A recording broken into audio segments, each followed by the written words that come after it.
앞서 최선준 기자의 보도처럼 대전 곳곳에서 땅 꺼짐 현상이 잇따르면서 시민들의 불안감이 커지고 있습니다.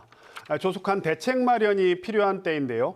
이와 관련해 대전보건대 재난소방건설안전과 이동열 교수와 관련 이야기 나눠보겠습니다. 교수님 어서 오십시오. 네, 안녕하세요. 네, 정말 싱크홀 포비아, 싱크홀 공포증이라도 해도 될 것 같아요. 예.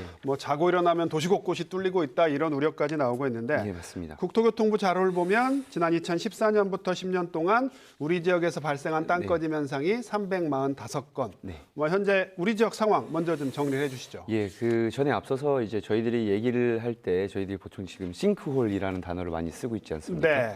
싱크홀이라는 단어도 있지만 사실 땅 꺼짐 현상, 집안 침하 이런 네. 것들이 다 같은 현상이라고 보시면 됩니다. 네. 그 단지 이제 파괴 양상이 좀 달라지게 나타나는 건데요. 네. 이런 그 땅 꺼짐, 싱크홀 현상이 대전에서는 벌써 130건, 그리고 네. 충남 세종도 33건, 11건이 집계가 되었고요. 네. 충북에서도 최근 5년간에 51건의 집안 침하가 보고된 걸로 봤을 네. 때 충청권도 안전지대는 아니라고 봅니다. 대전에서 10년 동안 130건이면 한 해 평균 13건 정도. 네. 도시화가 가장 많이 진행돼서 대전에서 가장 많이 싱크홀 현상이 발생하는 거다 이렇게 봐도 되는 겁니까? 예, 아무래도 도시화가 그 싱크홀 현상의 그 네. 가장 큰 원인 중에 하나이기 때문에 네. 예, 그렇게 볼 수도 있을 것 같습니다. 네. 말씀하신 것처럼 땅 꺼짐 현상은 매년 반복이 되고 있지만 서울 강동구 명일동에서 사망 사고까지 났었죠. 그리고 대전에서도 열흘 사이에 3건의 땅 꺼짐이 잇따르면서 좀 공포심이 커지는 것 같아요. 네. 자, 땅 꺼짐이 좀 유난히 잦아진 거 아니냐 이런 우려를 하시는 분들 많은데 예. 이렇게 좀 땅 꺼짐이 많아진 이유 뭐라고 보십니까? 사실 이 땅 꺼짐 현상이라고 하는 건 저희들이 이 싱크홀 현상 이전에 네. 저희들이 포트홀이라고 하는 저희들이 비가 많이 오면 왜 아스팔트가 패이는? 예, 패이는 네네. 현상들. 예, 그런 것도 어찌 보면 싱크홀의 일종이거든요. 일종이다. 예, 작은 네. 싱크홀이라고 보시면 되는데 네. 이런 싱크홀 사고는 이 단일 조건에 의해서 발생되는 거 아니라 네. 여러 다양한 조건에 의해서 발생을 합니다. 네. 첫 번째로는 저희들이 구조적인 측면에서 네.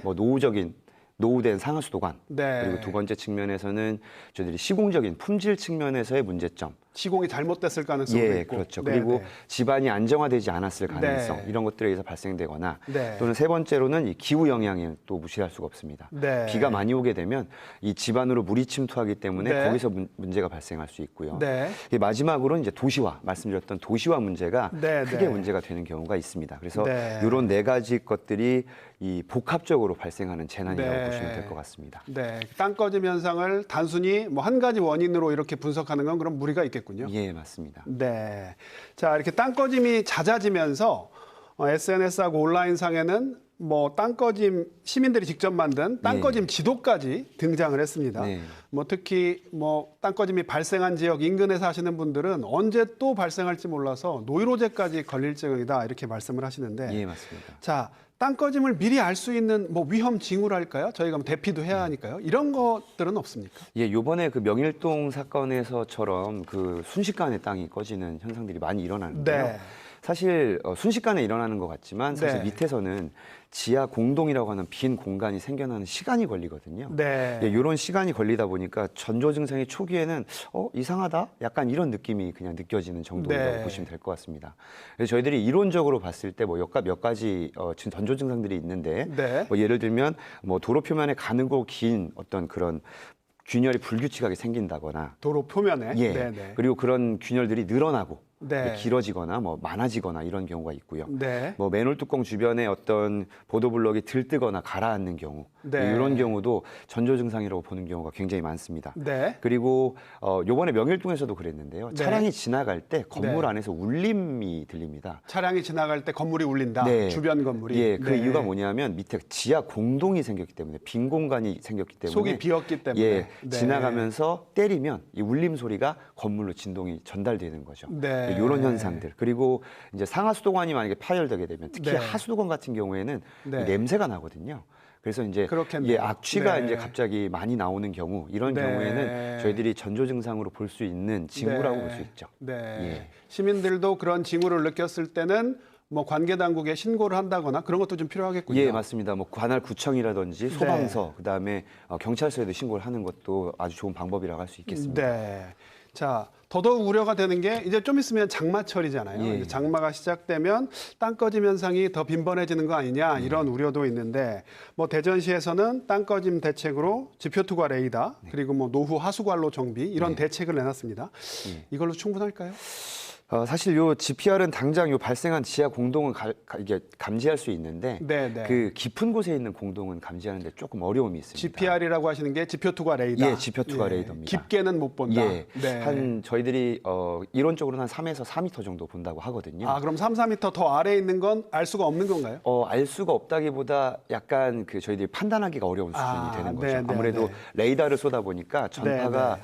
뭐 교란되거나 네. 또는 유실돼서 저희들이 탐지를 하지 못하는 경우도 종종 네. 있고요.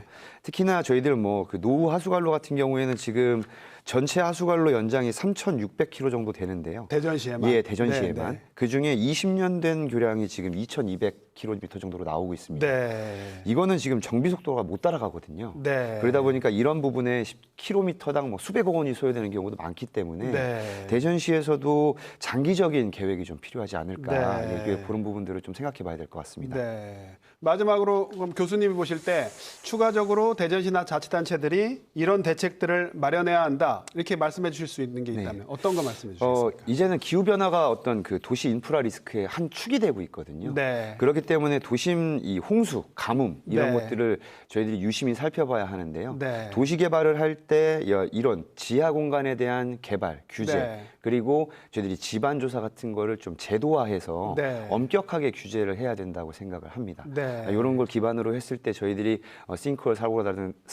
사고라든가 아니면 집안 침하 같은 것들이 발생하지 않도록 네. 저희들이 안전 조치를 할 수 있을 것으로 제가 생각이 됩니다.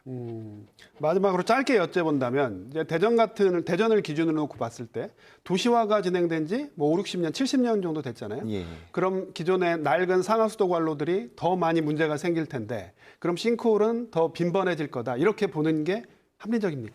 사실 저희들이 그 북미 지역이나 캐나다 네네. 지역을 보면 그 상하수도관이 50년 이상 된 것들이 네네. 굉장히 많습니다. 네. 그런데도 상하수도관이 잘 관리가 되고 있는 것은 네.